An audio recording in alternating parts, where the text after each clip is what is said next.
ito. Kasi kung papalampasin natin to, paano yan? Baka yung mga susunod na BICAM report, di pwede pala mas marami pa yung blanco. Kasi ang sasabihin lang ay basta okay yung enrolled bill ay pwedeng hayaan na kung ano naman yung nasa BICAM report. Hindi naman pwede din yun.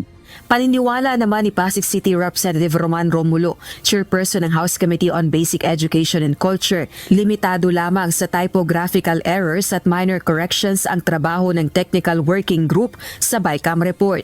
Ang alam ko po dyan, usually, a blanket authority na ganyan, it has to do with typographical errors. Hanggang ngayon, wala pa rin paliwanag kaugnay ng blankong items ang mga miyembro ng BICAM sa Kamara. Si Marikina City 2nd District Representative Stella Kimbo, na acting chairperson ng House Committee on Appropriations, umiwas sa mga tauhan ng media. Sorry ma'am, you have an explanation lang po doon sa blank pages po. Like Mama Dali.